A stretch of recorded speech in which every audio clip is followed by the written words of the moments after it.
Well, good afternoon, you guys.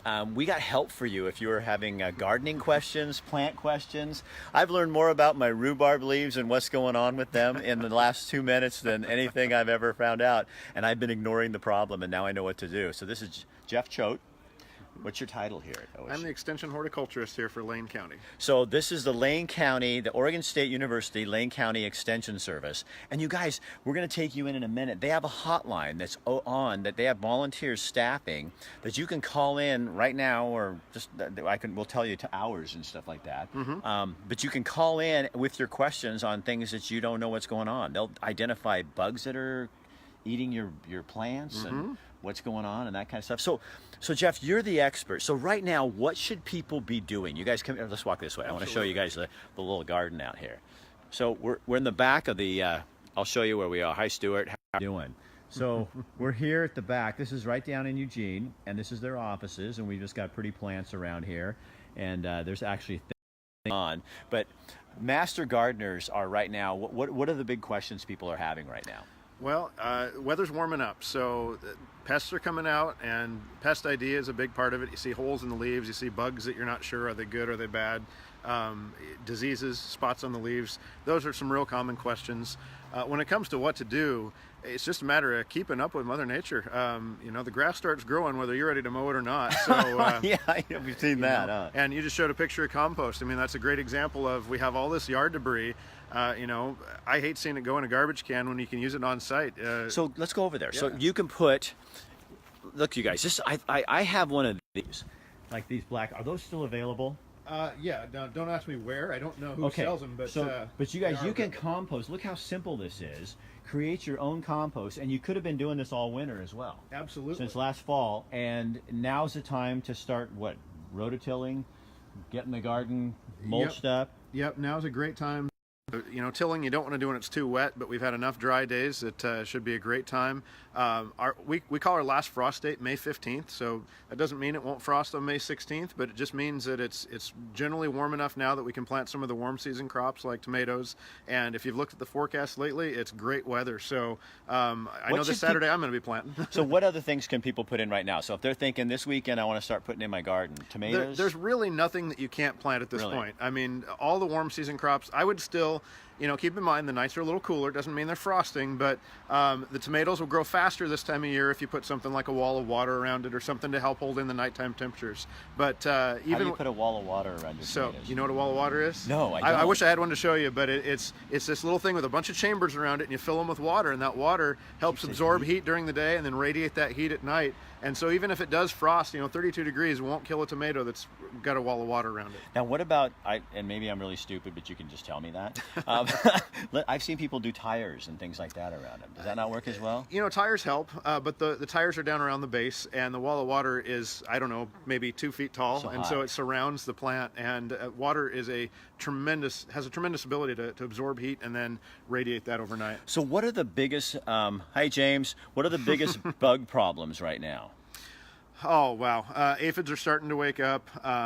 Flea beetles might be coming out soon. So you're going to see some caterpillar pests in the vegetable gardens, things like cutworms, or you might even see some of the cabbage loopers, cabbage moths soon. So when you see a little white moth fluttering around in your vegetable garden, the moth itself isn't hurting anything, but when it lays eggs, those eggs often hatch out into something like a cabbage worm that will eat the holes in the leaves of cabbage, broccoli, cauliflower.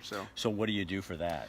Well, one way is to use something like, there's a product called Remay, which is a really light spun-bound row cover that you just kind of drape over the top of the plant, and then it excludes the critters. There's a great product. It's a biological insecticide called BT, Bacillus thuringiensis. That's why we call it BT. No one wants to say it. Yeah, what are you doing? But, all French to me. Exactly. So BT, it specifically will go after caterpillars without harming many other insects. So it's a great, very specific product to go after the pest and not everything else. Jeff, Rick wants to know, what are your thoughts on Diatomaceous earth. Very nice big word, Rick. But look, Rick, he doesn't even put a C in his name, and he knows how to spell diamond, whatever it is. Awesome. So, yeah, diatomaceous earth is it's effective against some soil-dwelling critters, but it's got two problems. One, it doesn't know the difference between a good one and a bad one, so it can kill beneficial insects as well. Okay. And two, it tends to become less effective after it gets rained on or irrigated. So it tends to be short-lived. Now, out, like in under the kitchen cabinets, if you're trying to control ants or something like that, maybe it has an application there. But out in the garden, I'm a little leery. So, Jeff, if people don't have you with them, like with me, 24 hours a day, which that we can't really do that because we have jobs. So, how can they get a hold and ask you other questions or find out others? Is that what the Master Gardeners do? Absolutely, and you just took the words out of my mouth. The Master Gardener program, which I know you're going to talk about in detail here shortly, is a fantastic program. They run a plant clinic here Monday through Thursday, and they're open from 10 a.m. to 1 p.m. in the morning shift, and then from 2 to 5 in the afternoon. And you can walk in and bring a sample in.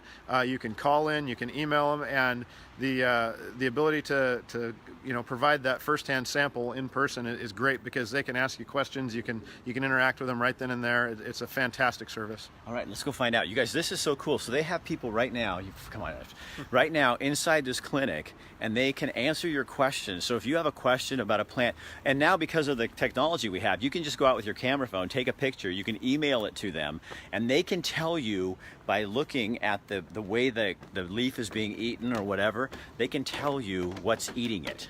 They understand the bugs. So we have to be sort of quiet in here.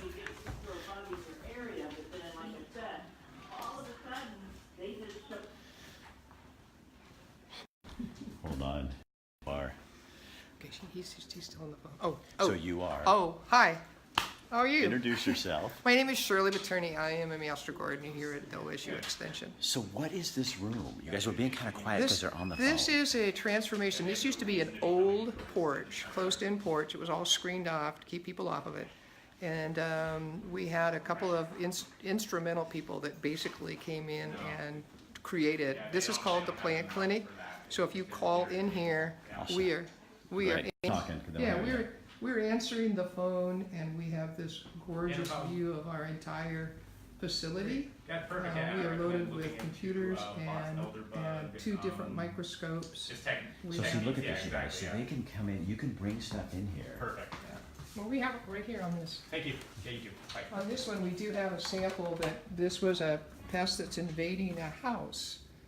And so we have one of our master gardeners is basically trying to identify and then give some cultural, non-chemical, that was her request, some cultural ways to prevent it. It comes in the fall and it stays in the wintertime, it hibernates out. There's a few bugs that do that. And so then it was not only trying to identify the bug and its a pattern, its life cycle, but also whether or not it's a hazardous thing or whether it's just a friendly bug that wants a place to winter over. And then the next step is to help them figure out different ways that they can keep this bug from coming in the fall again. Hold on just a second. Can I ask you a question, my man? Please. So what did you just get on the phone? All right, so I was actually talking to this client about The these beetle bugs. candidate, the bug candidate? And so we and I trying to identify them down to species. That's very difficult. We identified it down to genus, it being some kind of stink bug. They were coming into her home in the winter, sort of overwintering, and she's just finding a lot of them around, so she was asking for recommendations how to deal with that. Now, looking at these bugs, we can see they feed on plant material. All the bugs in that family do, you can tell from the mouth parts, and so there's no reason they should be staying in her home long term. They don't have a food source. So what was most likely is that the females came in, overwintered, maybe they laid eggs, those eggs hatched, and this explosion is sort of what she's seeing. So the recommendation, because she has no interest in using pesticides or calling an exterminator, is to seal the house as well as possible for this upcoming fall into the winter, and if she can prevent them from coming in initially, she should see a drastic reduction in how many kind of pop up the following spring. You're really smart. I went to college for this. It helps. No, but you're really good at that. That's pretty amazing. I appreciate that. So then you write up a report. Yeah, so she calls in, We get her information, then we sort of put our information, what we have, some follow-up questions. I called again and we had a conversation about it, and then we'll put our final recommendations, what resources we use, and then we'll mark this case as closed and it'll go into the files. So can I ask you a question? Please. Why do you do this? So, well, at a certain point I chose to be good at something, and that something is plants. Currently, I'm working with the OSU Extension Master Plant Clinic, one, because there's a wealth of information, community resources, it's a great learning experience, and I'm planning on applying to the OSU Horticulture Program for Masters in the fall, and learning from these people and potentially getting a recommendation from some of the supervisors would be very helpful for that process. So it's both a personal, moral, and professional reasons that I'm doing this. Okay, so now hold on, I want to get this. So what is it about plants that fascinate you? They're everywhere. I mean, especially in the Pacific Northwest, which is one of the most fertile places on the planet. There are only 2 or 3 valleys as fertile and as conducive to growing such a wide variety of species as the Willamette Valley. So I've lived here a long time. I've sort of internalized that. That being said, it's very clear to me there's not really a lot of oversight on what people can plant and what they can't plant, and education is severely lacking. So if I can learn more about plants, educate people more about them, how to use them effectively, not just for ornamentation to make their landscape look nice, but if you're gonna, what I love, I've been learning this is if you want to, if I want butterflies in my yard, there's things I can do to do that. I have hummingbirds right now, so now I'm learning because I'm kind of turned crazy about them, and so now I'm planting plants that hummingbirds like, and understanding where they're coming from and where they nest, so I know where to put my hanger. I mean, I love that, because then you're not wasting water. Right. You plant plants. I don't have a lot of water in my house, so I have to plant plants that don't need a lot of water. So you guys can recommend things like that for people, right? Something we say here a lot is right plant, right place. A person will call in with the question, why is my rhododendron not doing well? It's like, well, was it planted in well-drained soil and does it get full sun? No, it's in the shade, in the mud. Like, well, that's why. Maybe that's manifesting as powdery mildew on the leaves, or it's being attacked by bugs. But the primary reason it's not thriving is because it's not in an environment that's conducive to that. And so, we can recommend pesticides and we can recommend all these applications and cultural practices, but the biggest one is to understand the plant before it goes in the ground and plant it correctly and care for it correctly from the very beginning. And that's what you love. Yeah. Yeah. I like you. You're cool. Thank That's you. awesome. No, what happened to our He stepped out front. the volunteer guy? Is he coming back? I can get him to come. Bring him back in here. Are you on the phone? So can you show us these? You guys, you have to see this. Show me the little bug pattern. Over here on the leaves. So check this out. Yeah. So for our training, what we learned through the Master Gardener training is to analyze a plant tissue. This is a sample that came in. So somebody's having a problem with They said something's attacking my beautiful primroses, but he couldn't figure it out. So we have the whole plant. We can examine the roots. We can examine the leaves. We can go through the soil profile and find out what's chewing. There might be some little critters in here. We just have to put it under the microscope and look for it. When we look through that. And then you said when you look on here, you can tell what kind of insect it is by how they eat. Well, we look at the categories. So this one basically tells me that it's whoever's chewing on this, they're coming in and they're hitting the edges, which means they're okay. This one here has nice little jagged. It's not smooth. So in our training, we actually learn to identify through diagnostics the pattern of the leaf being chewed. So you have one here that's in the middle. Yeah. Okay, you have one that's here on the edge. You have one here that stood there a while and sit and chews. So do people spend too much time not taking care of it? They just ignore it? No, this is a little critter that probably is just naturally there. What we're believing right now with the picture, so it's chewing on the lower leaves that it can get a hold of. That is so cool. So if it's laying on the ground, he comes up, he feeds, he goes back down. So the pattern of the chewing marks, you can tell whether it's a grasshopper, whether it's a snail.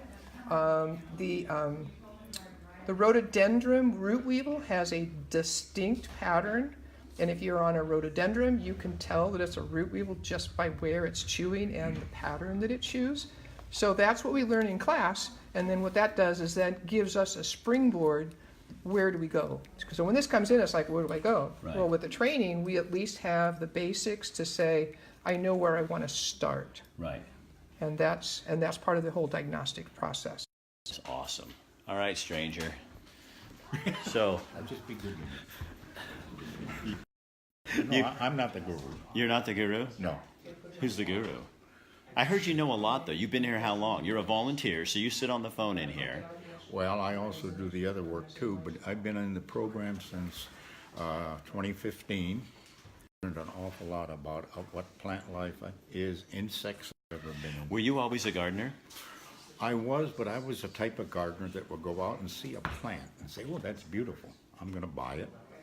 And I'd take it home and we'd plant it, and that was it. Well, this opened my eyes. Incidentally, Shirley was my mentor. And she really opened my eyes. So do you plant, is that one of the big mistakes you think, general, what we're planting, where we're planting it? That is right. Actually, I am redoing my yard little by little, and it's a tough job to find out what you want that you put here, and it's going to be compatible with what you have, because plants have different needs for water, fertilizer, and so forth. So you can, if you get the right plants, you can save yourself a lot of trouble Oh, you can. and a lot of water and a lot of headache. Right. For example, I redid part of my yard with iris. It doesn't take much water. It's beautiful, and it does the job. I've got some ornamental grasses across the back of the house, which also grow quite well with little water. They can take shade, sunshine. I'm happy. So what's the weirdest question you get? What's wrong with my plant? That's the pretty common thing. And the other one is, what kind of insect is this? I know it's an ant. What kind of ant? Things like that. And it's fun. Actually, I have to say this. It's one of the best programs I've ever been in. So you're having fun. And you're helping people. That's right. And I have to say this.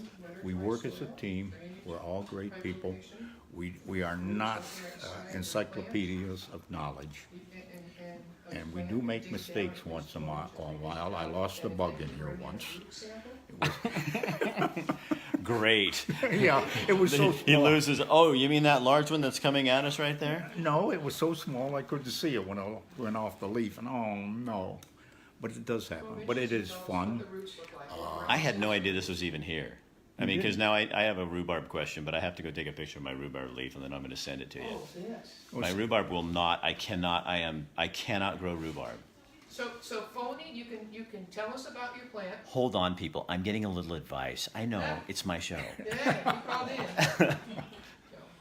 in. No, I'll find out later. But yeah, but that's what you guys are here for. So That's people right. that you're having trouble like me calling you guys can give me some advice on what I can and can't do and where I maybe need to move it or something like that. That's right.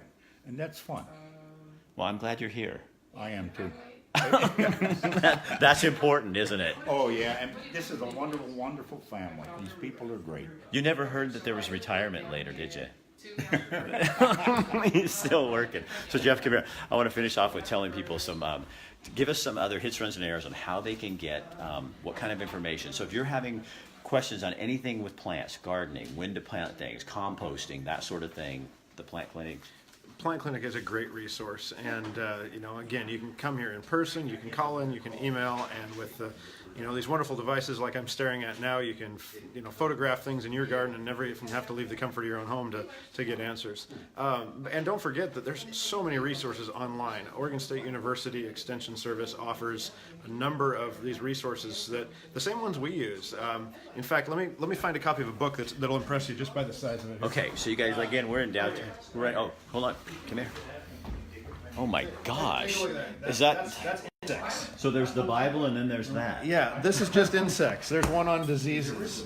You guys, oh my God, I didn't know This is your light bedtime reading, and these are available online free of charge. And the nice thing about online is you can navigate where you're going. You can do a word search and look for keywords.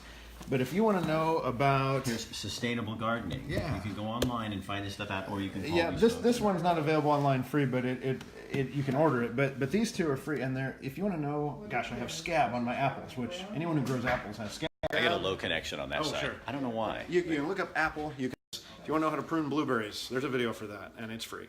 Okay, and so again, we put the phone number up on the top. What's the website? Do you have that? Nicole? Extension.oregonstate.edu. So it's actually extension.oregonstate.edu/lane. And that's our website. You can find that. If you want to email the Master Gardeners, it's lanemg@oregonstate.edu. And you can call or come in. And we're at 9th and Jefferson, 996 Jefferson Street. Just come on by Monday through Thursday, 10 to 1 and 2 to 5. All right. Thanks, you guys. Yeah, thank you. That was awesome. Jeff, thank you so much. I'm going to have to use that number, that hotline. All right, you guys, that's it for today, and we will be back on the weekend. We're going to be doing some live stuff from Reach the Beach. It's a 100-mile bike ride for lung disease, and we'll be catching in with you on Saturday with that. And then on Monday, we're going to visit with Teresa Miltenberger, the survivor of the Thurston High School shooting. That is the 20th anniversary of that, and we're going to be visiting with her. She's doing well, and she wants to talk to people about her life now. So that's what we're going to do. Not so much the past, but what happens 20 years later. All right, so we'll see you later. Take this, share it on your page, pass it around. See you later.